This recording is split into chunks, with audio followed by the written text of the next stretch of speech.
Herm Edwards joining us right here on 95.7 The Game. He said something in there that caught my attention. He's talking about Kyle Shanahan's offense, and he said all Kyle's looking to do is have a quarterback who completes passes. Now, you could hear that and go, well, duh. Thank you. I'm looking for a QB who overthrows and underthrows guys. What else do you want? To score more points than the other team? Is that what you want, Herm? But contextually, if you listen to what he's saying, I think it gives you a little bit of a window into what's been going on. Why is Kyle Shanahan saying that Brock Purdy is him, right? Like, we don't worry about him. He's the real deal. When the rest of us are like, he looks like a kid with a backpack when he leaves. There's nothing special about him. Why does Kyle call him the real deal? Listen to what Herm said about Kyle Shanahan and what he's trying to achieve with his offense. He's a great play caller, and there's series where he goes through. And the key is real simple. The quarterback has to complete passes because then you go on 10 to 12 play drives. And with that being said, all those guys are going to get touches. That 3 and out and punting the ball, that's not good. And when you watch the 49ers, they kind of methodically beat you up. You know, they get 10, 12 possessions at times. And they go down the field, and all these guys are involved. Now, if one of them breaks a big play, could be a touchdown, but they're going to touch the ball. And I think there's certain calls he makes in certain situations, depending where the ball's at, who he's going to get the ball to. And all these guys know it. I thought Debo on an interview earlier, and he was talking about how Kyle does a great job of really getting the ball to the playmakers. Okay, so all he needs is someone to go out there and complete the passes. He's going to call the plays. He's going to trust that that's going to run people open. You got to see it, and then you got to complete it. Now, that's a little bit of a window into why Jimmy Garoppolo drove him nuts sometimes. And more importantly, in my mind, it is a window into the question that has to be answered. So many people go, we haven't even seen Trey Lance play. How can you be down on Trey? You haven't seen him play. I don't think Kyle was ever comfortable. It's why he brought back Jimmy last year. I don't think he was ever comfortable with what he views as Trey Lance's accuracy. It's nothing against him. It's nothing against anyone. But you see reporters now who say, look, he looks so much better. He still sometimes struggles with that easy throw. Guy's 10 yards away from him, and he misses him. Kyle Shanahan is unwilling to put a quarterback on the field that he does not trust is going to simply complete the pass that's there. The layups. If he doesn't trust Trey to do that, that tells you where he's at. He's got to see it in practice. Brock Purdy came out this week, had his first practice, first time throwing the ball since Philadelphia, went 3 for 10. Since then, north of 70% every practice.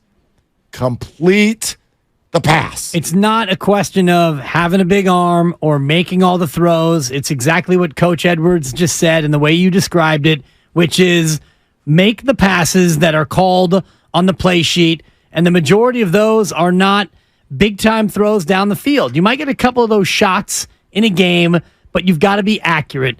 I'm looking at the accuracy numbers from last year in the advanced passing stats, and these are just a sample from last year. But in terms of all the quarterbacks we're talking about, last year, Brock Purdy, 77% accuracy on target percentage, which means you got drops, and of all his passes, 77% were, quote, on target. Jimmy Garoppolo was 74.5%. Sam Darnold, I'm scanning the list here, was at 77.1%. So he's right above Brock Purdy.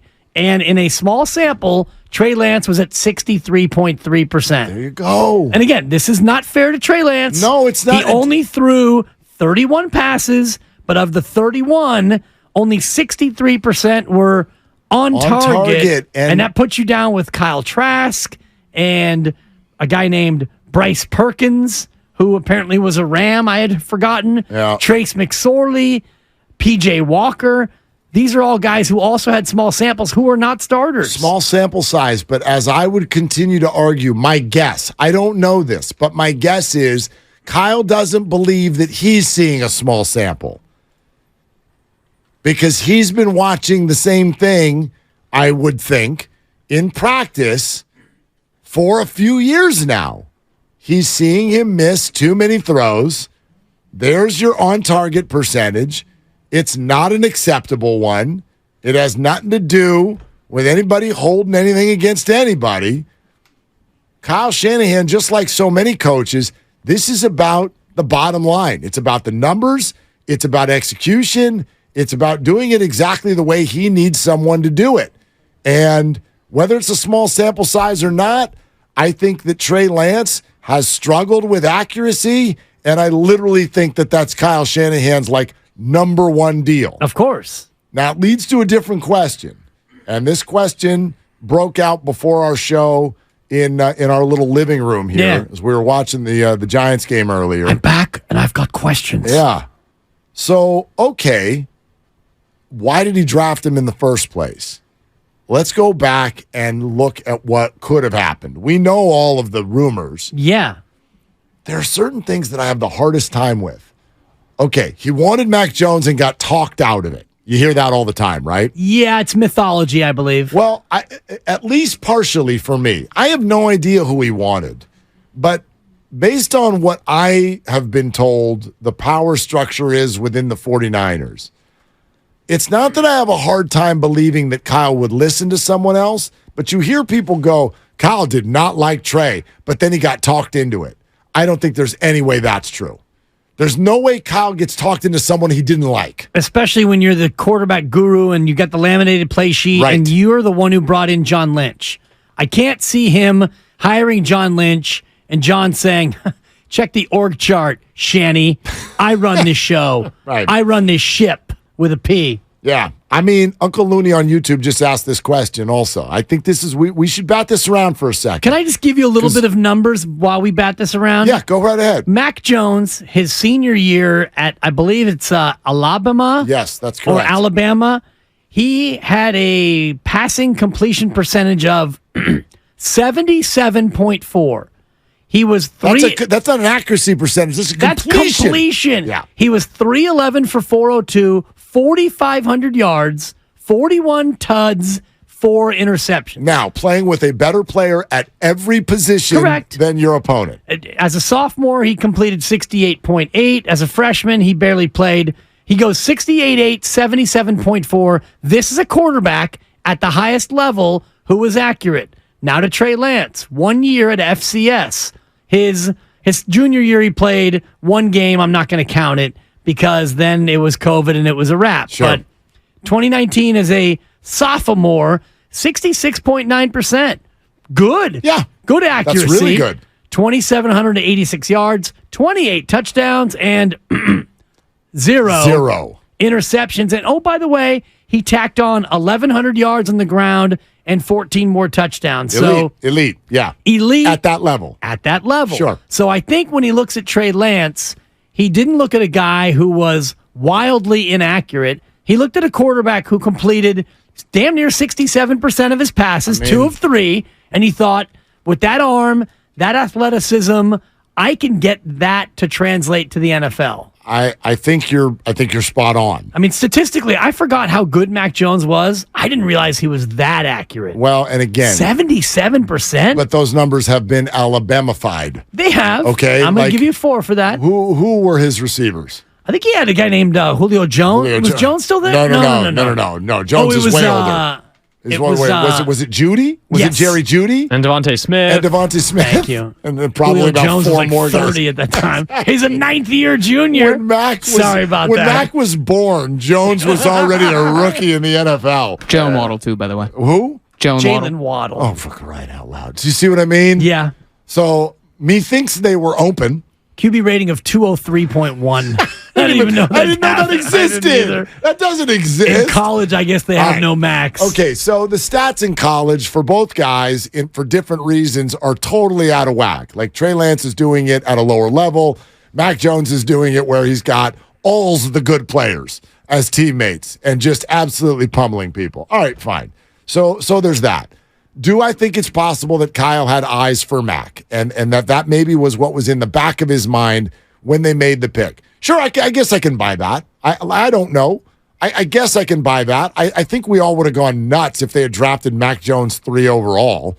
I think we would have gone nuts because it just athletically, he didn't have the skill set that you would want for someone at number 3 overall. Okay, what happens next? Is it possible, and this is one thing I do believe, I think Trey walks into the room. Kyle is such a student. Here's my playbook. It's very difficult. How many players have we had tell us that, right?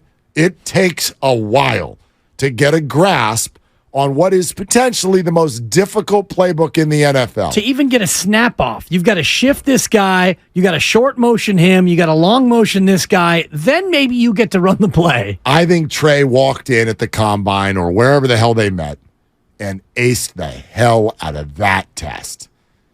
I think he's so smart. I think he's got that sort of way. Like he not only so smart, but just obviously, we've all met him now, listened to him talk. My goodness, is there anybody more kind and engaging and seemingly just, right? He's impressive. That's exactly who you'd want as a teammate, as a leader, all of that. So again, I don't know, but let's say Kyle walks into the process open-minded, but thinking Mac Jones is my guy. And then he meets Trey Lance. And he just is like, Coach, I got your playbook already. I got it. Okay, what are you doing when this happens and stuff? And then where do you go? We're going to go here. Well, that's right. Okay, what about in this and stuff? We're going to go right there. Okay, that's right. Gets all that right. Has a nice pro day. I remember watching that pro day. Had a nice pro day. Don't they all? Oh, boy. Didn't miss a throw against nobody. Remember Manziel with his camo shorts and loud music? It's just... Oh, he looked great. Yeah, exactly. There's no one else on the field. So he does that, and does Kyle get convinced? Does he get wooed by the legs, by the running, the athleticism, the size? The IQ? The brain? All of it, yeah. Yeah, I think that's all possible. And here's one other reason why. If you're looking at the guy and you go, but he's raw, right? He's not as turnkey as Mac. Kyle can go, yeah, but I got a year. I've got a year in my back pocket because we're good and we've got Garoppolo. So he doesn't need to be ready in 4 months. He needs to be ready in 1 year and 4 months. Yeah. And I think we can get all that figured out by then based on the big brain on Trey. I think and the we big can brain do it. on Kyle, too. And the hubris of being this good of a coach to where, like the old line from Fast Times, I can fix it. My dad's got this awesome set of tools. Kyle's looking at Trey Lance and saying that very thing. I can turn him in 16 months into every bit of quarterback I need him to be. Bigger than Mac Jones, better athlete than Mac Jones, bigger arm than Mac Jones, better background than Mac Jones. We're writing a story that may or may not be real, but I think it's interesting. You can connect these dots. Well, though. It's interesting to go back and go, okay, what really happened there? And like anything, we're not there. I'm not in the war room, so there's no way to know exactly how this all played out. But I'm looking for something that's plausible. I don't know if he actually wanted Mac, but look, there are a lot of people at a high level in the NFL who swear that was the case. How could you not want Mac, though? Honestly, looking at his year for Alabama, he had a unbelievable year. So you can look at Mac Jones, and I know he had the DUI in his background, maybe 2, depending on who you believe or not. So there might have been character concerns, but the kid had an unbelievable year, and he was coming out off a 3rd in the Heisman. And what's the perception of Kyle Shanahan, which is he just wants a coaching extension on the field. He doesn't need the most athletic guy, right? Like, oh, I love Kirk Cousins. And Mac Jones kind of looks exactly like Kirk Cousins. Same type of player if Mac ends up doing well. So could he have liked him? Sure, I buy that. But I also think this about Kyle Shanahan. I think that there's an ism in there. Kyle Shanahan does not hate athleticism. He doesn't. You know, when he was asked about, oh, you love Kirk Cousins? He's like, yeah, not as much as Mahomes and Allen. Right. But I like him. So there's Mac Jones. Now Trey walks in and goes, I see it equally as well as Mac, but I can offer you unbelievable athleticism as well. And Kyle goes, we're not in a rush. Like, if they needed that rookie to start week 1 the very following year, does he take Mac? Maybe. Probably, yeah. Maybe. Interesting way to put that. But he's got a year and 4 months, not 4 months. So is he going, now I can get the brain and the athleticism. I just need to fine-tune that accuracy, and I think we can do that in a year and a half, a la Josh Allen, who also came out of college with accuracy concerns. Remember, it was right before the draft that the 49ers played the Bills in a primetime game, and Allen literally did not throw an incompletion, it felt like, and Kyle's face on the sideline looked like he was longing after a pretty girl across the bar. Yeah. That's what it looked like. Swooning. And it took Allen almost 2 full years. He got better at the end of his second year. Yep. His first year, he was downright awful. And by his third year, then he became incredible, and now he's one of the 3 best quarterbacks in the NFL. He looks at Trey Lance and sees 1,100 yards rushing, and, you know, a lot of it was impromptu, and it was against teams that were overmatched against Trey Lance, but you had athleticism, you had size, you had accuracy at that level. He could make all the throws, and he wowed him in the interview and the pro day. And so you look at the 2 quarterbacks side by side, and you think the upside of Trey Lance. Mac Jones was going to be what Mac Jones has proven to be. He's okay.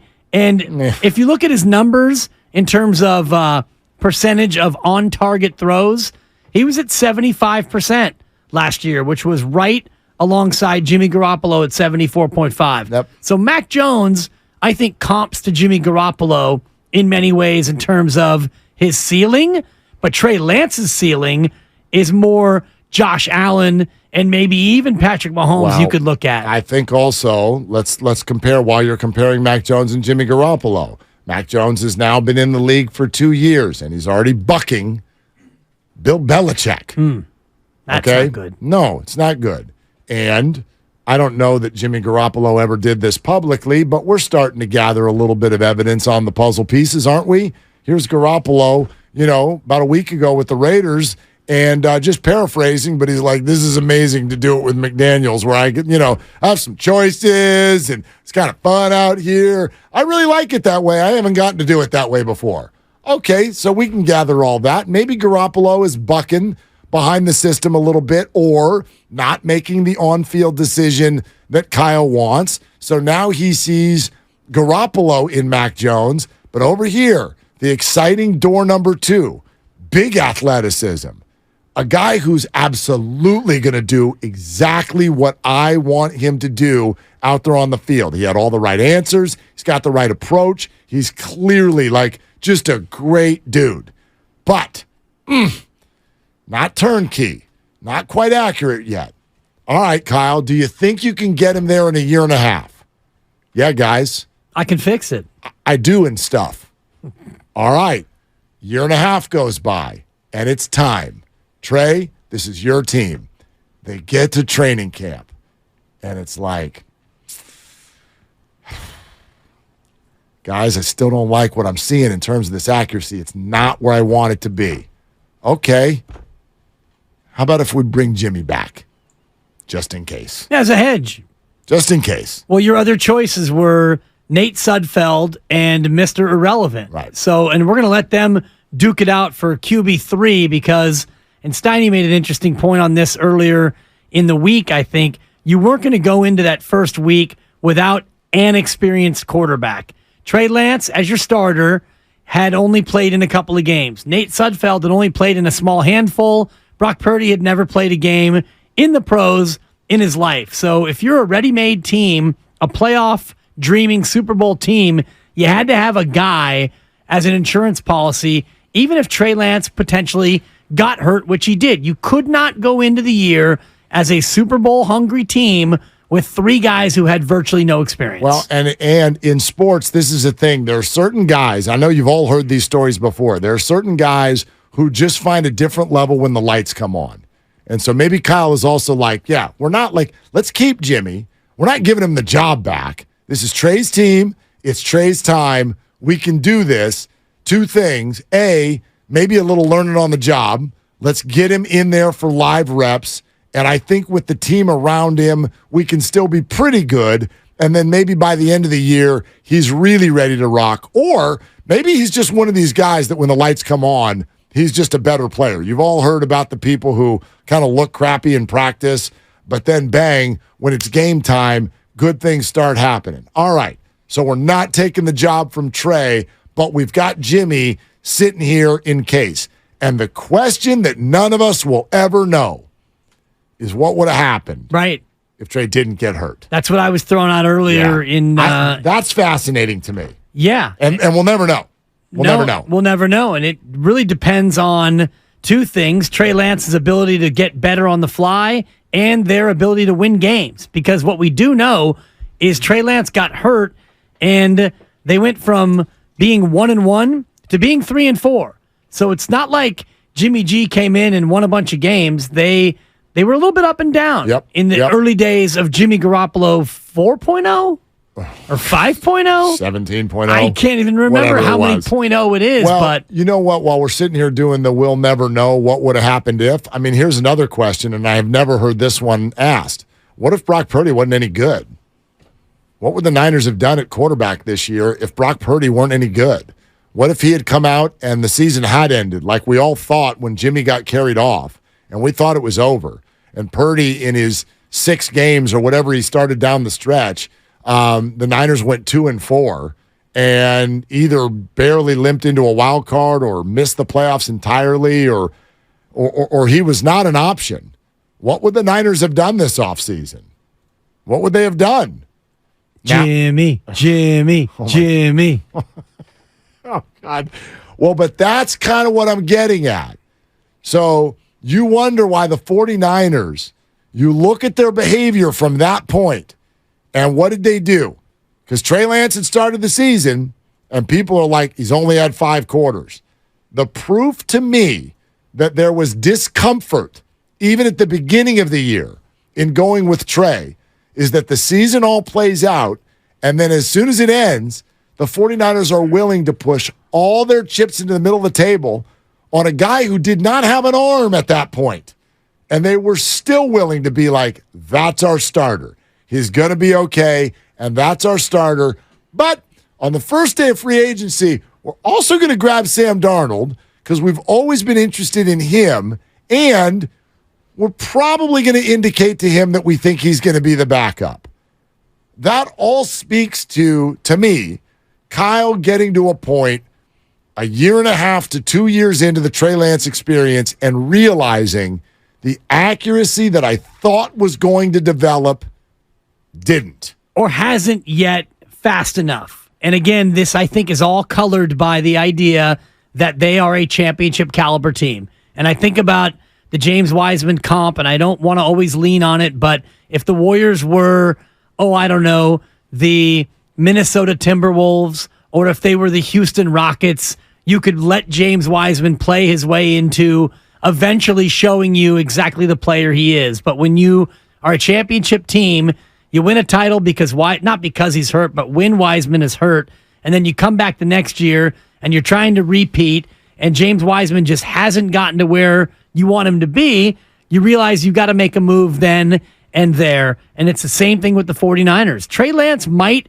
eventually be the kind of accurate quarterback that Kyle Shanahan thought that he would be. And he might do it this year. He might stay on the team, be the backup or be the 3, get an opportunity, and take those steps. His rookie year, I'm looking at his percentage of on-target throws, and he was at 73.9. That's good. In about the same number of throws. It's better, I should say. That he had. Yeah.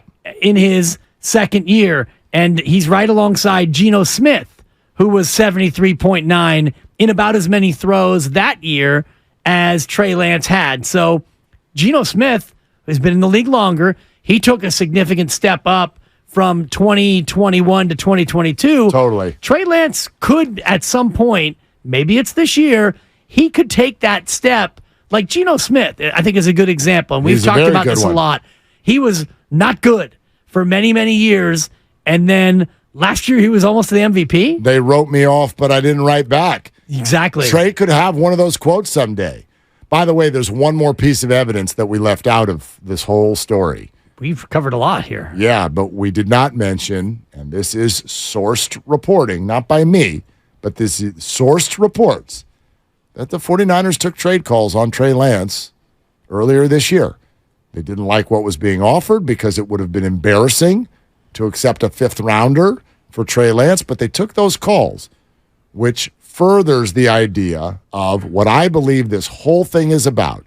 Simple Kyle Shanahan discomfort with his accuracy. There's no Trey Lanceism. Nobody wants him off the team. Nobody hates him. Nobody's trying to keep him down. I whittle it all the way down to just this. My read, Kyle Shanahan, discomfort with Trey Lance's accuracy level. And I think that's what leads us to where we are now. And if you do say that it was a bad pick because of the trade that they made and how early they made it and the fact that he's not even being allowed to compete for the one right now, I think that's a fair point. But if you want to say, so how did they miss on this pick? My guess is that. My guess is that Kyle said, I like everything about this guy. He's a little inaccurate, but in a year and a half, I think we can get him there. And so far, and you can blame it on injury, that assessment has been incorrect.